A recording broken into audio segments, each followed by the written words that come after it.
अस्सलाम वालेकुम नाज़रीन। आज 16 मार्च और हफ्ते का दिन है और सबसे अहम खबर ये है कि मियां नवाज शरीफ साहब की लंदन वापसी का शेड्यूल तैयार कर लिया गया है। इसकी आपसे डिटेल शेयर करेंगे और फिर इसके साथ साथ इमरान खान को जो साइफर केस में सज़ा देने वाले जज थे वो ख़ुद मुश्किल में पड़ गए हैं और इस्लामाबाद हाई कोर्ट ने मिसकंडक्ट का उनको मुर्तकब करार दिया है। और इस सिलसिले में जो इस्लामाबाद हाई कोर्ट की इंतज़ामी कमेटी है उसको ये मामला भेजा है। अब देखना है कि इस्लामाबाद हाई कोर्ट की इंतज़ामी कमेटी उन जज साहब के ख़िलाफ़ क्या क्या कानूनी कार्रवाई कर सकती है। ये कुछ डिटेल है। और तीसरी बड़ी अहम मामला जो है कि वो अली अमीन गंडापुर की जो वज़ीर-ए-आज़म शहबाज शरीफ से मुलाकात हुई थी और उसके बाद बहुत सी खबरें ये चल रही हैं कि ताकतवर हल्के भी और हुकूमत ख़ुद भी ये चाहती है कि मामलात को किसी तौर के ऊपर सुलझाया जाए, इमरान खान को तैयार किया जा सके, उनको राज़ी किया जा सके और वो इस पॉलिटिकल सेटअप को एक्सेप्ट करें, वापस आएँ और फिर सारे मिल के मुल्क को आगे लेके जाएँ। तो बहुत से लोगों का ख्याल था कि शायद कुछ बर्फ़ जो है कि वो पिघलने लगी है, लेकिन बर्फ़ पिघलती हुई दिखाई नहीं दे रही। और बर्फ़ पिघलेगी कब, ये आज इमरान खान ने जो अडयाला जेल में मीडिया के लोग गए थे, आज उनके खिलाफ अलकादर ट्रस्ट केस के हवाले से हेयरिंग भी थी। उस मौके पर जो मीडिया से बातचीत की है उसमें उन्होंने कुछ चीज़ें कही हैं, तो ये आपसे हम शेयर करेंगे। जहाँ तक मामला मियां नवाज शरीफ साहब की लंदन वापसी का है, तो ये तो इलेक्शन नताइज से साफ ज़ाहिर हो रहा था कि मियां साहब ज़्यादा अरसे तक पाकिस्तान में नहीं रहेंगे। अभी जो मियां साहब के जो ख़ानदानी ज़राए हैं और कुछ पार्टी के ज़राए हैं, उनका ये कहना है कि मियां नवाज शरीफ साहब रमज़ान शरीफ के आखिरी अशरे में यहाँ से सऊदी अरब रवाना होंगे।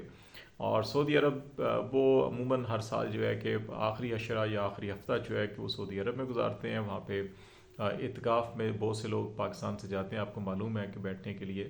तो मियाँ साहब की भी रूटीन है कि वो जाते हैं वहाँ पे, आखिरी अशरे के रोज़े वहीं रखते हैं वो हरमैन शरीफैन में और अपना वक्त वहाँ गुजारते हैं। और अमूमन ईद के ऊपर अभी चंद साल से तो ये सारी फैमिली लंदन में इकट्ठी होती थी और उससे पहले वापस ये ईद पे पाकिस्तान आते थे। लेकिन अभी ये इतलात आ रही हैं कि मियाँ साहब ने जो शेड्यूल बनाया है उसमें यही है कि आखिरी जो हफ्ता या अशरा है वो सऊदी अरब में गुजारेंगे, वहाँ पे ये उम्रे की अदायगी करेंगे और फिर आखिरी अशरे के रोज़े वहीं पे रखेंगे। और फिर उसके बाद ईद के मौके के ऊपर जो है कि वो लंदन चले जाएंगे। एक ये ख्याल भी है कि शायद ईद वो सऊदी अरब में ही करेंगे और उसके फौरी बाद जो है कि वो लंदन जाएंगे। और लंदन में उनका जो ख़ानदानी ज़राए हैं उनका ये कहना है कि वहाँ पे उनका जो मेडिकल ट्रीटमेंट पहले से ऑलरेडी चल रहा था, अभी कुछ शेड्यूल हैं चीज़ें उनकी और उसमें उन्होंने अपने मेडिकल टेस्ट करवाने हैं, मेडिकल चेकअप करवाना है और फिर डॉक्टर्स की जो इंस्ट्रक्शंस होंगी उसके मुताबिक जो है कि वो वतन वापस आएंगे। अगरचे ये उनकी जो सियासी जमात है, उनके ख़ानदानी ज़राए हैं, वो ये कह रहे हैं कि मियां नवाज शरीफ साहब अपना सियासी किरदार अदा करते रहेंगे और बिलखसूस वो पंजाब के ऊपर फोकस करेंगे और मरीम नवाज़ की बराह रास्त जो है कि वो निगरानी भी और रहनुमाई भी करेंगे ताकि पंजाब के अंदर वो ना सिर्फ अपनी जो सियासी गिरफ्त है, इंतज़ामी गिरफ्त है, उसको मजबूत बना सके, बल्कि उनकी कोशिश भी है कि कुछ ऐसा काम कर दिखाएं कि आवाम की जो हमायत है वो हासिल करने में कामयाब हों और ज़्यादा से ज़्यादा अपना जो वोटर और पार्टी वोट है बैंक उसको महफूज बना सकें और फिर अगला जो इलेक्शन हो उसके अंदर इतना डिलीवर कर दें कि वो कामयाब हों। तो ये उनके सियासी अज़ाइम है। लेकिन बहुत से जो अंदरूनी जो खाना ज़राए हैं उनका ये कहना है कि मियाँ साहब मुतमिन नहीं है इलेक्शन नताइज से। इलेक्शन नताइज के बाद की जो सारी सूरत हाल हुई है वो इससे ज़्यादा मुतमिन नहीं है और उनका ये ख्याल है कि उनको ज़मीनी हक़ाइक़ के बारे में गलत बताया गया था। अब मियाँ साहब को ये देखना होगा कि क्या उन्होंने लोगों की इतलात के ऊपर इन्हिसार करना है या वो ख़ुद भी इतनी अपनी 4 दहाइयाँ सियासत में गुजार चुके हैं, तो क्या उनको ज़मीनी हक़ाइक़ नहीं नज़र आ रहे थे कि ज़मीनी हक़ाइक़ क्या हैं और उनको कैसे हालात को देखना चाहिए।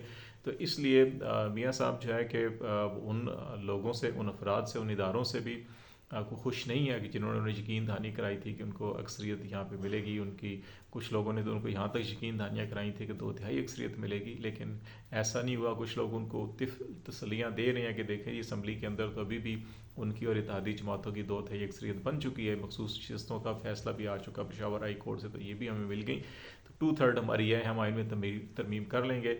लेकिन मियाँ साहब जो है कि वो अपने इक़्तिदार में बिला शिरकत इक़्तिदार चाहते थे। जैसे 97 में उनको 2/3 मिली थी, वो उस तरह की हुकूमत चाहते थे। लेकिन अभी ये बैसाखियों वाली हुकूमत जो है कि वो इसके हक़ में नहीं है, तो इसीलिए वो इस सारे मामला से कोई ज़्यादा मुतमिन नहीं है। तो गालिब इम्कान ये है कि वो लंदन जाएंगे तो वहाँ पे फौरी तौर के ऊपर पाकिस्तान उनकी वापसी नहीं होगी। वो कुछ अर्सा जो है कि वहाँ पे क़याम करेंगे और ये क़याम तवील भी हो सकता है, क्योंकि रोज़ों के बाद पाकिस्तान तहरीक इंसाफ भी, JUI भी और दीगर जमातें जो हैं وہ بھی یہ اس وقت پلاننگ کر رہی ہیں کہ وہ روزوں کے بعد جو ہے کہ دھاندلی کے حوالے سے حکومت کے خلاف ایک بڑی تحریک چلائیں گے. ان کا خیال یہ ہے کہ اگر حکومت کوئی الیکشن آڈٹ کے لیے کمیشن قائم کر دیتی ہے اور وہ عدالتی کمیشن سرونگ ججوں پر ہونا چاہیے، اگر ایسا نہ ہوا تو پھر روزوں کے بعد ایک بڑی عوامی تحریک ہوگی. تو اس لیے میاں نواز شریف صاحب ایسے حالات میں پاکستان نہیں رہنا چاہتے، اور اس وقت تک ویسے بھی حسن نواز اور حسین نواز یہاں پہ آئے ہیں، ان کے کیسز جو ہیں کہ وہ بھی ختم ہو جائیں گے اور ان کو بریت کے آرڈر یہاں سے مل جائیں گے. تو ان کے قانونی معاملات جو ہیں کہ وہ تو سارے کے سارے کلیئر ہو جائیں گے. تو اس لیے پھر وہ اطمینان سے وہاں پہ لندن میں رہ کر اپنا بزنس، اپنا کاروبار اور باقی معاملہ دیکھ سکیں گے. تو یہ ابھی بظاہر چیزیں نظر آ رہی ہیں. دوسرا معاملہ عمران خان کے سائفر کیس میں جو جج تھے، خصوصی عدالت قائم کی گئی تھی اور وہ انسداد دہشت گردی اسلام آباد کی خصوصی عدالت کے بھی جج تھے، ابو الاسناد ذوالقرنین صاحب. انہوں نے جو عامر مغل کا جو فیصلہ دیا تھا، عامر مغل بھی پی ٹی آئی کے رہنما ہیں مقامی اسلام آباد کی، اور یہاں سے NA46 سے وہ الیکشن بھی لڑے تھے. انجم وکیل کو انہوں نے فارم 45 کے مطابق ہرایا تھا، لیکن فارم 47 میں وہ خود ہار گئے. تو ان کی جو مختلف کیسز اسلام آباد کے اندر جہاں باقی لیڈرز کے خلاف تھے، ان کے خلاف بھی کیسز تھے، اور وہ ایک تاریخ پہ پیش بھی ہوئے. ان کی ضمانت بھی ہو گئی، لیکن پھر بعد میں ان کو جو ہے کہ ایک کیس کے اندر ان کی ضمانت کینسل کی گئی، اور یہ ریکارڈ سارا کا سارا اسلام آباد ہائی کورٹ میں منگوایا گیا تھا. پہلے اسلام آباد ہائی کورٹ کے معزز جج صاحبان 2 رکنی میاں گل حسن اورنگزیب اور ارباب طاہر جو ہیں یہ سماعت کر رہے تھے. وہ بڑے حیران ہوئے کہ یہ کیسے ہو سکتا ہے کہ اس پہ انہوں نے بیان حلفی لی ہے عامر مغل سے، ان کے وکلا سے. پھر اس کے بعد انہوں نے سارا ریکارڈ مانگا، پھر تفتیشی کا بیان بھی لیا. تو ہر طرف سے ایک ہی چیز نظر آئی کہ جج صاحب نے جو ہے کہ وہ پیش ہوئے تھے کورٹ میں عامر مغل، اور دی تھی ضمانت. تمام کیسز میں 5 یا 6 کیسز تھے، انہوں نے ضمانت دے دی تھی، لیکن بعد میں پھر ایک کیس میں ان کی ضمانت جو ہے کہ عدم پیروی کی بنا پر خارج کی گئی تھی. تو اس سلسلے میں اس میں اب جو 2 رکنی بینچ نے آرڈر کیا ہے، اس میں انہوں نے یہ کہا ہے کہ اس میں کہ مس کنڈکٹ جو سپریم کورٹ کے فیصلے موجود ہیں، رولز موجود ہیں، اس کے مطابق بھی مس کنڈکٹ بنتا ہے. اور وہ ابھی اس میں حکم نہیں دے رہے، بلکہ انہوں نے جو انتظامی کمیٹی ہے اسلام آباد ہائی کورٹ کی، اس کو یہ کیس ریفر کر دیا ہے کہ وہ اس سلسلے میں اس کو سارا کرے. اب اس میں وہ جو طریقہ کار ہوتا ہے کہ انکوائری ہوگی، ان کو نوٹس ہوگا، ان کا جواب مانگا جائے گا، اور اس جواب کی روشنی میں پھر دیکھا جائے گا کہ یہ مس کنڈکٹ ہے، اور اس مس کنڈکٹ میں پھر ان کو ملازمت سے اپنی جو ہے کہ اس منصب سے بھی ان کو برخاست کیا جا سکتا ہے. آپ کو یاد ہوگا میاں نواز شریف صاحب کے کیس کے اندر بھی جس جج نے فیصلہ دیا تھا، بعد میں ان کی ویڈیو سامنے آئی تھی اور پھر ان کو بھی مس کنڈکٹ میں برطرف کر دیا گیا تھا. تو اس کیس میں بھی ایسا ہی نظر آ رہا ہے. تیسرا معاملہ جو ہے کہ برف پگھلنے کی بات، تو عمران خان نے آج جو میڈیا ٹاک کی تھی اڈیالہ جیل کے اندر، تو اس میں انہوں نے ہم نے پہلے بھی اب کہا تھا کہ عمران خان جو ہے کہ مفاہمت کے لیے تیار نہیں ہے، وہ مزاحمت کے لیے مکمل تیار ہے. اور آج الیکشن جو سینٹ کے ہونے ہیں اس میں ٹکٹ بھی اناؤنس کر دی گئے. یاسمین راشد کا اس میں نام ہے، اس میں صنم جاوید کا نام ہے، اس میں اعظم صفاتی کا نام ہے.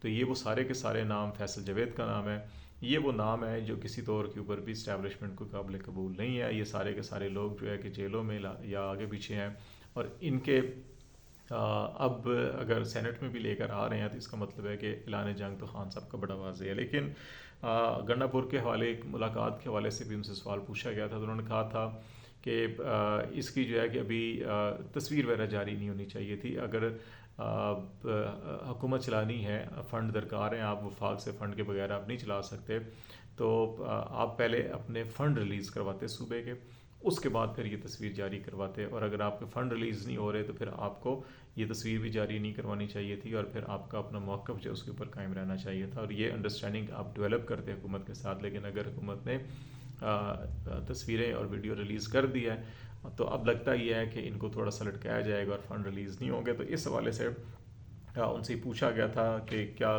برف پگھلی ہے یا نہیں پگھلی، تو انہوں نے بڑا دو ٹوک الفاظ میں کہا کہ نہیں، برف بالکل نہیں پگھلی. برف صرف اسی وقت پگھلے گی جب ان کے مینڈیٹ کے اوپر جو ڈاکہ ڈالا گیا ہے وہ مینڈیٹ ان کو واپس دیا جائے گا، اور اس سلسلے میں جب چیزیں کلیئر ہوں گی تو اس کے بعد ہی برف پگھلے گی اور پھر ہی بات آگے بڑھ سکتی ہے. تو یہ چیزیں بڑی کلیئر ہیں اس وقت کہ رمضان شریف میں جو چیزیں ابھی آہستہ آہستہ آگے بڑھیں گی، لیکن رمضان میں میرا خیال ہے کہ عدالتی فورم کے اوپر کی چیزیں آگے بڑھیں گی.